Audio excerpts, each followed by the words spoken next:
At para bigyang linaw ang usaping ito, makakausap natin via Zoom si Manila 2nd District Representative at miyembro ng NUP, si Representative Rolando Valeriano. Magandang gabi po, sir, at welcome sa Arangkada Balita. Ay, magandang gabi po, Nina and Jake, at sa lahat po ng nanonood. Magandang gabi po sa inyong lahat. Okay, Congressman, una ko pong tanong, no? Itong lumabas na statement ng NUP tungkol po sa nalalapit na deliberation ng impeachment complaint laban kay VP Sara. Ito po ba ang statement ng buong partido? Marami po kasi ang nagulat dito.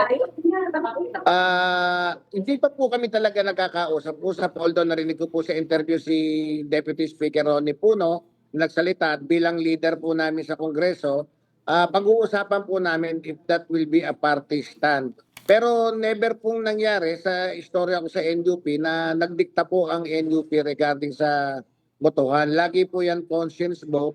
At sinasabi ko nga, it depends on the wisdom of the Congressman if they think that is right and that is just. Yun po ang pinag-uusapan dyan. Congressman, kumbaga hindi naman pala ito statement talaga ng buong party. Kanina, sino nagbigay na itong statement po na ito? Nilinaw naman po ni DS Puno na hindi pa naman, wala naman party stand talaga. At istorya po namin wala naman talagang, siguro po nagsalita siya dahil sa opinion niya at sa naririnig niya rin sa ibang mga congressman ng NUP na mukha nga pong iba-iba ng opinion o mahahati. We are 42 ang numbers po namin at kahit ako po naniniwala rin naman na hindi magiging solid yung 42 na isang boto lang. Definitely po magkakaiba-iba ng boto. It will depend on the conscience vote nga po ng mga congressman. Sa tingin niyo po, bakit kailangan pa kasi maglabas ng ganitong statement na nag-cause tuloy ng confusion para sa lahat? Hindi ko po masasagot yan pero definite po na kami magmi-meeting mga congressman. Anyway, sabi nga rin po ni DS Puno, 42 lang naman din kami at ang magic number po is 105. So, tingnan po natin by Monday to Wednesday kasi pag-usapan na sa Committee on Justice. At marami pa hong magbabago ng isip na congressman once they heard the evidence to be presented by the yung apat na endorser po ng impeachment complaint.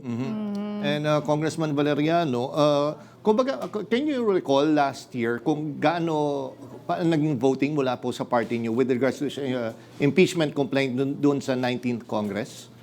Solid po ba kayo, no? Apo, ang natatandaan ko po nung nakaraang taon, si Congressman Barsaga is still a member of the...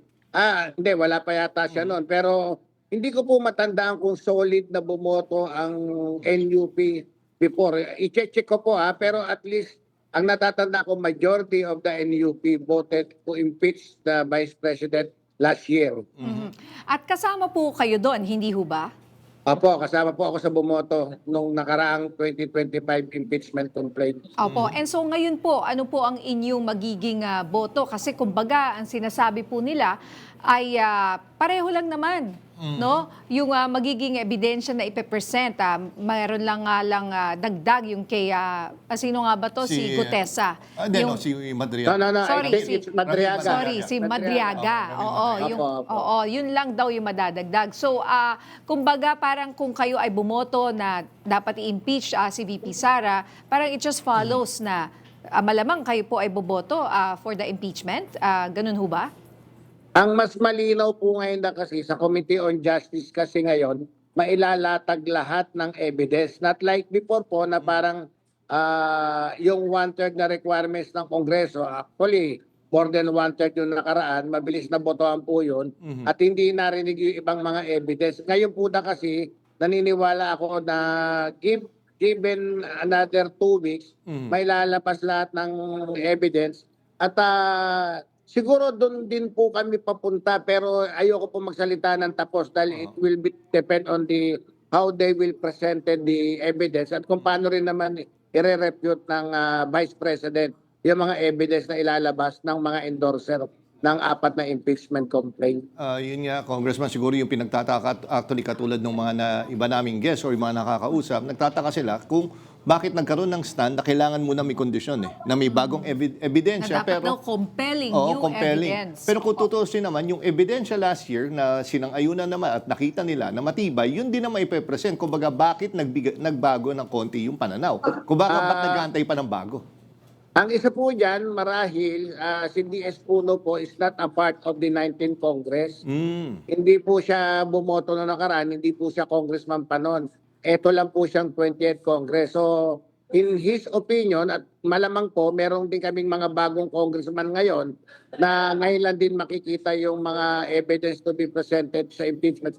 As a matter of fact po, ngayon pa lang pinadala sa office namin yung copy ng 4 na impeachment complaint. At ako po mismo ay must admit na binabasa ko pa rin yung impeachment complaint na 4. So kaya po siguro gano'n ang naging statement ni DS Puno na tama lamang po dahil pwedeng ngayon niya lang din nakita yung complaint at nung nakaraang impeachment ng 2025, maaari pong hindi niya nakita yun or hindi niya nabasa because he is not a part of the 19th Congress. Ngayon, sa tingin niyo po ba itong magkakaibang sentimento ng mga miyembro ng NUP ay resulta ng anunsyo ni VP Sara na tumakbo sa 2028? Baka hindi po kasi as far as I'm concerned at naririnig ko rin naman po, everybody rin naman naniniwalang tatakbo siya. Yung declaration niya po last week na siya tatakbo, mukhang inaasahan din po namin yun. So whether nag-declare siya or hindi, po magbabago ang opinion ng mga congressman. I still believe not only in NUP, pero yung buong kabulungan po, yung buong kongreso po, I believe that boboto kami based on our conscience. At sabi ko nga, what is right and what is just. Yung po ang mananaig sa amin. And Congressman, yun nga, sinasabi mo kanina na binigay mo statement, sinabi, maganda nga mailabas na yung ebidensya dyan pa lang sa Kamara. So tingin nyo po yung mga bank accounts, finally mabubuksan yan at makikita natin. Opo, at sa tingin ko, marami rin magbabago isip whether papunta ro sa impeachment or hindi. Magbabago po kapag ipinresenta yung evidence based do sa 4 na impeachment complaint na na-file. At Congressman, medyo maiba lang tayo ng konti, no? May panukala ngayon dyan Opo. daw sa Kamara na tinatawag na monthly rental subsidy bill ni late Representative Martin Romualdez. Bale, 3,500 pesos daw ang subsidy para sa mga informal settlers. Ano po ang opinion ninyo dito? Napakaganda po. Kaya masiguro lang natin na makarating yung subsidy niya at maganda yung layunin ng batas po. I will definitely support it yung bill na yan. Dahil marami pong tayong may hirap na matutulungan at siguro panahon na kaysa yung parang namimili tayo ng ayuda. At least this is a targeted beneficiary. Pero anong tingin nyo siguro kailangan gawin natin mga safeguards kung sakaling, di ba, kinakraft nga ho yung batas na yan, ano yung mga para hindi maabuso siya? Siguro po sa IRR na lang, pag once it was being approved, siguro sa IRR po niya, paglagay na lang tayo ng kulatilya na halimbawa, kung every 6 months or every year, dire-repaso natin yung beneficiary na sa ganun nga, kapag natanggal ka na rin sa class na yun, pwedeng mabawasan na or magbigay naman sa ibang hindi nabigyan.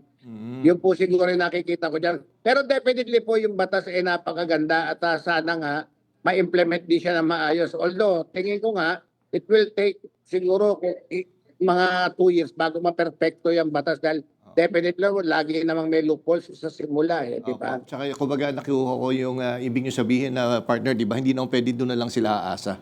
Kumbaga once na ikaw ay umasenso or nakaangat na sa buhay, pagbigyan mo naman yung ibang mag-benefit dito sa batas na. Tama, kaya po dapat talaga dyan, coordinated dyan, not only in LGU, DSWD, sa ground talaga. At ako, ang suggestion ko dyan sa IRR, once it was being passed, nire-revisa sa kahit every 6 months.